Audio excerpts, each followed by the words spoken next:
The Le Mans 24 Hour is a special race for a lot of reasons. For many in world motorsport, it's the single biggest, most difficult challenge on offer, superseding anything that Formula 1 can come up with. Now over 100 years old and 6 times the length of the awesome Indy 500, 18 times the length of a single Formula 1 Grand Prix. I mean, before the Liberty Media calendar expansion, you used to be able to say that Le Mans was longer than the entire year's Grand Prix put together. F1 may be more exclusive, more expensive and more popular worldwide, but on sheer sporting difficulty, Le Mans is unmatched. Last year at the centenary event, 62 cars of all shapes and sizes took to the Circuit de la Sarthe, and for the first time in a very long time, the car that competed the most laps within that 24-hour window was a red Ferrari shared by James Collado, Antonio Pierguidi and ex-F1 driver Antonio Giovinazzi.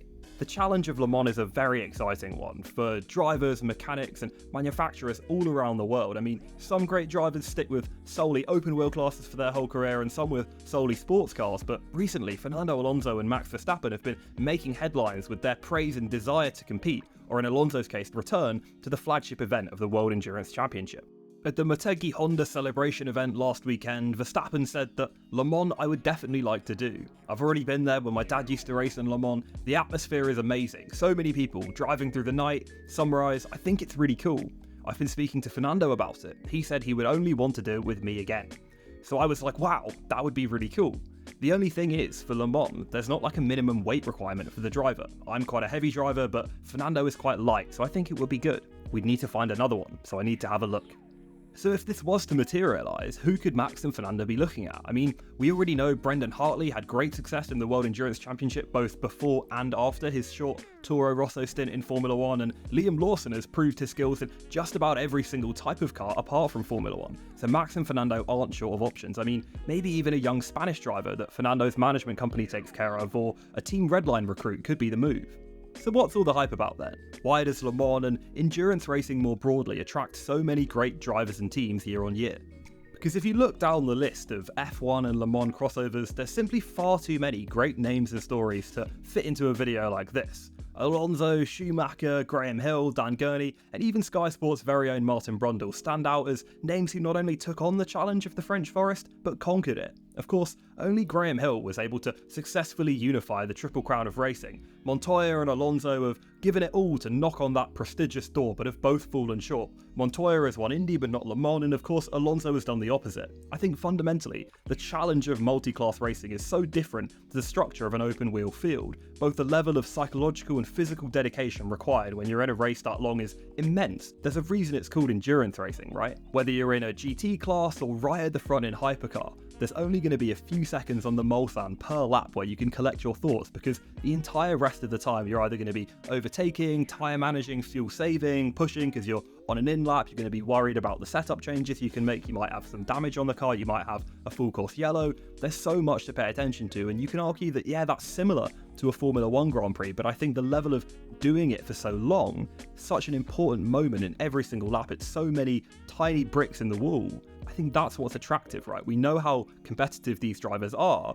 They can appreciate how difficult that challenge is going to be, and in turn that's what spurs their motivation to go and take it on. And recently, more specifically in the World Endurance Championship, they've started to open up their regulations to try and attract more investment, more manufacturer participation, and encourage a more diverse field of cars and drivers who can all take on this challenge together. More racing is always better, right? You've got Valentino Rossi starting a GT3 season with his BMW, you've got Mick Schumacher joining Alpine's Hypercar outfit, Robert Kubica joining Ferrari's Hypercar outfit, Lamborghini entering their project, you've got the Iron Dames GT project. It's that openness that I think people are really seeing F1 be devoid of, and hoping that World Endurance can kind of be a place where that level of technical diversity can thrive rather than die off.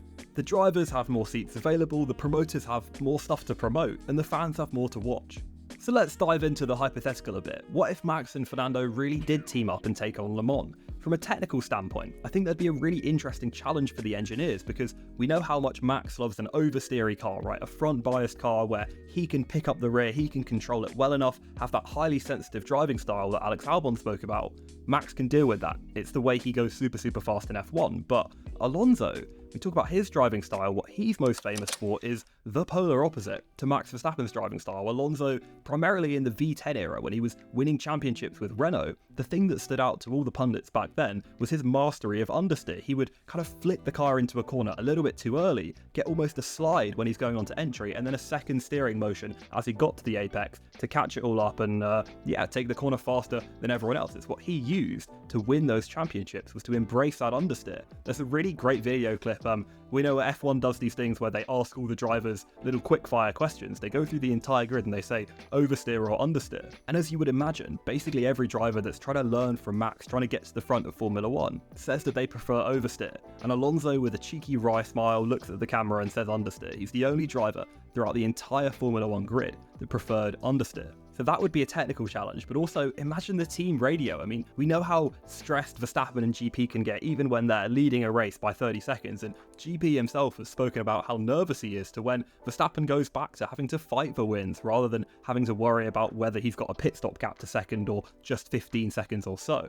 Verstappen having to adjust to constantly overtaking slower cars who are not obligated to get out of the way, right? Particularly in sports car racing, one of the key regulatory differences is that the responsibility to get past a slow moving car is on the faster moving car, because there's always going to be so many battles throughout those lower classes. The faster moving car has the responsibility to get through, and we see quite a lot battles really influenced by traffic, right? You can have two prototype cars that are fighting for position. They'll then have to lap two GT cars that are also fighting for position. Stuff like that starts to bunch up the field, and it's the reason why endurance racing and categories like World Endurance Championship and IMSA are so successful with predictably giving great wheel-to-wheel battles, because they have so many ways of bunching up the field. That factor of traffic actually works to improve the racing in some ways rather than detract from it. And while we're talking about hypothetical frustrations, we can connect it back to a real one, because last season, in between 2022 and the 2023 F1 seasons, back in January, Verstappen was competing in the virtual Le Mans event of that year. It was promoted massively, right? Everyone was so hyped up behind it. The virtual Le Mans had proper commentators, that had a huge entry list, and so many of the YouTubers involved in the F1 community were really promoting it. Having the world champion Max Verstappen entering an esports series was really a great moment, and he was leading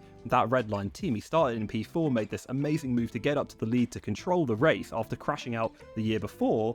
Max was leading this race, and then he has a technical DNF, and you can argue that, well, technical DNFs happen in actual racing, but that's normally something a little bit more concrete, right? When a part failure happens, a computer failure, as anyone that's ever used any technology knows, a computer failure is so annoying because you pretty much just can't fix it, and when it happens in a live race, it takes you out because there's nothing that you've done wrong.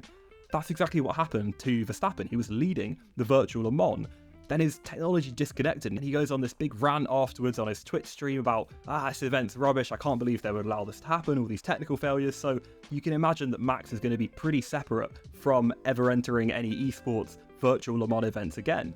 What he can hopefully do is take all of that bottled up experience, that frustration about not being able to win the virtual event, and put it towards the real one. And I mentioned earlier that Valentino Rossi this season is competing a full year of the World Endurance Championship. Max said that he wanted a third driver to join him and Fernando at Le Mans. I can't think of anyone better, and anyone that would excite the motorsport community more than getting Valentino Rossi into that car. I mean, they always say with motorcycle racing that with age comes a cage, and we've already seen that with Rossi. He started to take on the challenge of GT racing, and now, he's doing this full season of the World Endurance. He's competing at Le Mans this year, so by the time that Max is ready to step away from Formula 1 and give Le Mans a go, Rossi will be a seasoned Le Mans veteran and can actually bring his experience from that to a team with Max and Fernando. Of course, Fernando also with the experience of winning it twice. One thing that was also announced this year was Aston Martin's Valkyrie car is going to get homologated to the Hypercar regulations. It's a car that was designed by Adrian Newey, started back when Aston and Red Bull were in this partnership, and now has been continued to production. It looks an absolutely incredible thing. Now you're adding that into the absolutely incredible championship of World Endurance, and it's the team that Fernando already drives for, so I don't see a problem with Max joining up in that car, and then Valentino, whoever that third driver is going to be, put him in that Aston Martin too, and kind of come together, bring Red Bull and Aston Martin back together for this event. All the branding opportunities, I mean, imagine how expensive it would be to get your company's logo on the car that Rossi, Alonso and Verstappen would share at Le Mans. And even if, of course, if it's not Rossi, it could be anyone, but that's still going to be a super valuable sponsorship, a super valuable marketing opportunity. I think it's definitely worth a go, and I think Max and Fernando agree. And after Ferrari's win this year, of course, Charles Leclerc was being getting asked in the media about, well, Charles, would you ever give Le Mans a go? And it's rumoured that he's going to be tied to Ferrari for just as long as Max will be tied to Red Bull. Their contract's going well towards 2030. There's a new rumour about that getting released in the Italian media at the moment, but that means, of course, it's going to be unlikely that Max and Charles would ever team up at Le Mans. What's more likely, though, is that they'd be able to race against each other. That would be really, really awesome, right? We know that Verstappen is at his best. We saw it in 21 with Lewis. We saw Fernando all throughout his championship challenge years, and this year it's been one of his best seasons in Formula One. Bringing all those prime drivers, that competitiveness, and that really exciting equipment. I asked earlier what all the hype was about, and I think you can see it exactly there.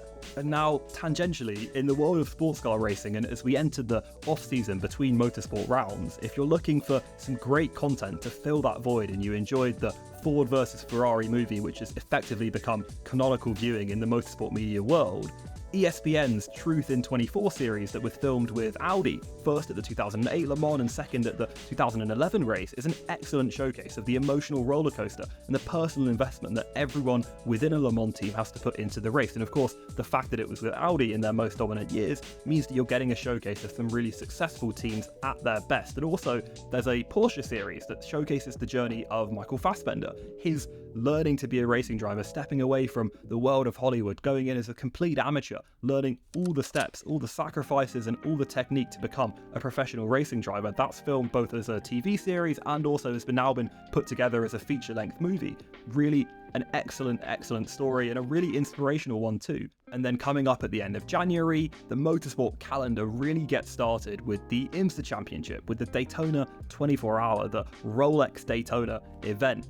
That's going to be a huge event. It was actually rumoured that Alex Albon was going to be competing in that, but I think that's gone away and he won't be. But actually back in 2018, before Lando Norris joined Formula One, he teamed up with Fernando, who was prepping for his first Le Mans entry at the time at the Daytona 24-hour race. And you want to talk about drama, you want to talk about a sporting challenge, Daytona might be right up there with Le Mans, taking on that 31-degree banking NASCAR track.